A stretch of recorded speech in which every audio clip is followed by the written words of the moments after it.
श्री गणेशाय नमः. श्रावणातील दुसऱ्या शुक्रवारी अनेक व्रतांचा शुभसंयोग जुळून आला आहे. शुक्रवारी केलेले देवीचे पूजन अतिशय पुण्य फलदायी मानले गेले आहे. दुसऱ्या श्रावणी शुक्रवारी अनेक व्रतांचा महासंगम झाल्यामुळे या दिवसाचे महत्त्व अनेक पटीने वाढल्याचे म्हटले जाते. दुसऱ्या श्रावण शुक्रवारी जरा ज्योतिका व्रत, दुर्गा अष्टमी व्रत आहे. शुक्रवार हा देवी पूजनासाठी अतिशय शुभ आणि विशेष मानला जातो. त्यामुळे श्रावणातील शुक्रवारी देवीशी संबंधित व्रते आल्याने या दिवशी केलेल्या पूजनाने पुण्यफल प्राप्त होऊ शकते असे म्हटले जाते. श्रावणातील अष्टमीला दुर्वा अष्टमीचे व्रत करण्याची परंपरा आहे. दुर्वाचे महत्त्व आणि महात्म्य अधोरेखित करणारे हे व्रत असल्याचे म्हटले जाते. समुद्र मंथनातून अमृताने भरलेला कुंभ दुर्वाच्या आसनावर ठेवल्यानंतर त्या कलशातील अमृताचे काही थेंब दुर्वावर सांडले. त्यामुळे अमृतत्वाचा गुण दुर्वांमध्ये आला, अशा कथा पुराणांमध्ये आढळतात. त्यामुळे श्रावण शुद्ध अष्टमीला या दुर्वांची पूजा केली जाते. संतती, सौभाग्य, संपत्तीचा लाभ मिळवण्यासाठी हे व्रत करावे असे सांगितले जाते.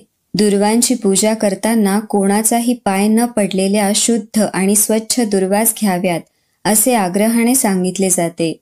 अष्टमीचा संकल्पपूर्वक ज्या स्वच्छ पवित्र अशा जमिनीवर दुर्वा उगवलेल्या असतील त्या ठिकाणी जाऊन दुर्वावरच शिवलिंग ठेवून त्या दुर्वांची आणि शिवलिंगांची पूजा करावी. पूजेत दुर्वा, रश्मी तसेच अन्य फुले असणे आवश्यक आहे. शेवटी नैवेद्य दाखवावा. अक्षता घातलेल्या दह्याने अर्घ द्यावे. स्वतः व्रतकर्ता महिलांनी त्या दिवशी केवळ फलहार घ्यावा. दुर्गा अष्टमी. मराठी महिन्याच्या प्रत्येक शुद्ध अष्टमीला दुर्गा अष्टमी असते. हा दिवस दुर्गा देवीला समर्पित असल्याचे सांगितले जाते. या दिवशी देवीची विशेष पूजा, उपासना, नामस्मरण केल्यास शुभ आशीर्वाद प्राप्त होऊ शकतात असे सांगितले जाते. श्रावणातील दुर्गा अष्टमी विशेष ठरते. या दिवशी षोडशोपचार पद्धतीने देवीचे पूजन करावे. षोडशोपचार पद्धतीने शक्य नसेल तर पंचोपचार पद्धतीने पूजन करावे. देवीला सौभाग्य अलंकार अर्पण करावेत. देवीच्या आवडत्या वस्तू, गोड पदार्थ, फळे, फुले अर्पण करावे. मनोभावे पूजन करून आरती करावी. प्रसाद ग्रहण करावा. आपापले कुलाचार, कुळधर्म याप्रमाणे करावे. तिन्ही सांजेला आवर्जून देवीचे नामस्मरण, मंत्रांचे जप करावे. शक्य असेल तर श्रीसूक्त म्हणावे. आता आपण श्रावणी शुक्रवारची देवीची कथा श्रवण पठन करणार आहोत. कहाणी शुक्रवारची देवीची. एक आपलं आटपाट नगर होतं. तिथे एक गरीब ब्राह्मण राहत असे. तो फार दरिद्री होता. त्याची बायको शेजाऱ्यांच्या घरी एके दिवशी बसायला गेली. तिनं आपल्या गरिबीचं गाण गायलं. शेजारणीनं तिला शुक्रवारचं व्रत करायला सांगितलं. गरीब बाईनं विचारलं ते कसं करायचं. ती म्हणाली, बाई, शुक्रवारचं व्रत कर. हे शुक्रवार तू श्रावणापासून धर. सारा दिवस उपवास करावा. संध्याकाळी सवाष्णीला बोलवावं. तिचे पाय धुवावेत. तिला हळदी कुंकू द्यावं. तिची ओटी भरावी. साखर घालून दूध प्यायला द्यावं. भाजलेल्या हरभऱ्याची खिरापत वाटावी.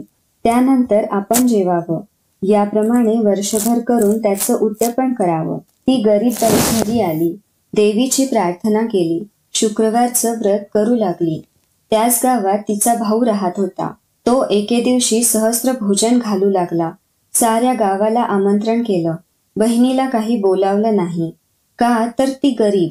तिला बोलवलं तर लोक हसतील. पुढे दुसऱ्या दिवशी मारे भावाकडे ब्राह्मणांचे थवेच्या थवे येत आहेत. पोटभर जेवीत आहेत. बहिणीनं विचार केला की आपला भाऊ सहस्त्र भोजन घालतो आहे. बोलवणं करायला विसरला असेल तर आपल्याला भावाच्या घरी जायला काही हरकत नाही, असा मनात विचार करून सोवळं नेसली. बरोबर मुलांना घेतलं आणि भावाच्या घरी गेली. पुष्कळ पानं मांडली होती. एका पानावर जाऊन बसली.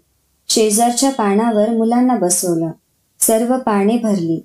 सारं वाढणं वाढलं. तेव्हा तिच्या भावानं तूप वाढायला घेतलं. वाढता वाढता हिच्या पानापाशी आला. ती खाली मान घालून बसली होती. तिला हाक मारली, ताई ताई, तुला वस्त्र नाही, पात्र नाही, दागदागिने नाही. तुझ्याकडे पाहून सर्व लोक मला हसतात. यामुळे मी तुला काही बोलवलं नाही. आज तू जेवायला आलीस ती आलीस, आता उद्या काही येऊ नको असे सांगून पुढे गेला. ही तशीच जेवली, हिरमुसलेलं तोंड केलं, मुलांना घेऊन घरी आली. दुसरे दिवशी मुलं म्हणू लागली, आई आई मामाकडे जेवायला चल. बहिणीनं विचार केला, कसा झाला तरी आपलाच भाऊ आहे. बोलला म्हणून काय झालं? आपली गरिबी आहे म्हणून आपल्याला ऐकून घेणं भाग आहे. आजचा दिवस आपला बाहेर पडला, तितकाच फायदा झाला असं म्हणून त्याही दिवशी भावाकडे जेवायला गेली. पहिल्या दिवसाप्रमाणे रिकाम्या पानावर बसली. जवळ आपल्या मुलांना बसवलं. भाऊ तूप वाढता वाढता हिच्या पानापाशी आला.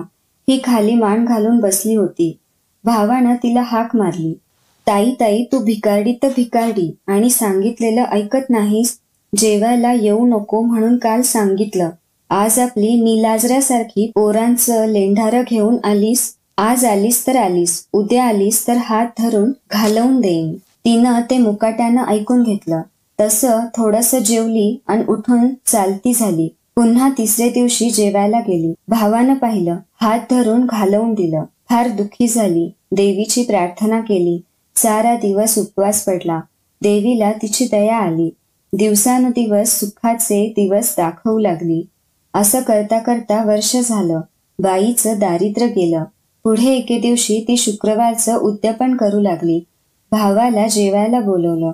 भाऊ मनात ओशाळला झाला. बहिणीला म्हणू लागला, ताई ताई तू उद्या माझ्या घरी जेवायला ये. नाही काही म्हणू नको, घरी काही जेवू नको. उद्या जर तू आली नाहीस तर मी काही तुझ्या घरी येणार नाही. बहिणीनं बरं म्हटलं. भावाच्या मनातलं कारण जाणलं. दुसऱ्या दिवशी लवकर उठून वेणीफणी केली, दागदागिने ल्याली, उंची पैठणी नेसली, भावाकडे जेवायला गेली. तो भाऊ वाट पाहतच होता.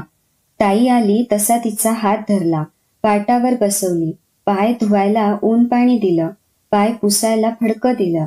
इतक्यात जेवणाची पाने मांडली. ताईनं पान आपल्या शेजारी मांडलं.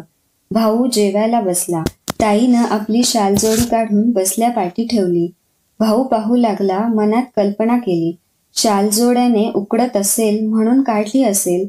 नंतर ताई आपले दागिने काढू लागली, बसल्या पाठी ठेवू लागली. भावानं विचार केला, जड झाले म्हणून काढीत असेल. नंतर ताईने भात कालवला, मोठासा घास केला, तो उचलून सरीवर ठेवला. भाजी उचलून ठुशीवर ठेवली. लाडू उचलून चिंच पेटीवर ठेवला. जिलेबी उचलून मोत्यांच्या पेढ्यावर ठेवली. ताई ताई हे काय करतेस? ती म्हणाली, मी करते हेच बरोबर आहे. भाऊ जिला तू जेवावयास बोलवले आहे तिलाच मी भरवत आहे. भाऊ काही समजेना. त्यानं तिला पुन्हा सांगितलं, अगं ताई तू आता जेव तरी. तिनं सांगितलं, बाबा हे माझं जेवण नाही, ह्या दागिन्यांचं जेवण आहे. माझं जेवण होतं ते मी सहस्त्र भोजनाच्या दिवशी जेवले. इतकं ऐकल्यावर भाऊ मनात ओशाळला व तसाच उठला. बहिणीचे पाय धरले. आपल्या अपराधाची क्षमा मागितली. बहिणीनं क्षमा केली. नंतर दोघेजण जेवली. मनातली आढी काढून टाकली. दोघांनी देवीचे आभार मानले. भाऊ बहिणीकडे जेवायला गेला. तिला आनंद झाला. देवीनं तिला समर्थ करून आनंदी केलं. तसं तुम्हा आम्हा करो ही 60 उत्तराची कहाणी 5 उत्तरे सुफळ संपूर्ण.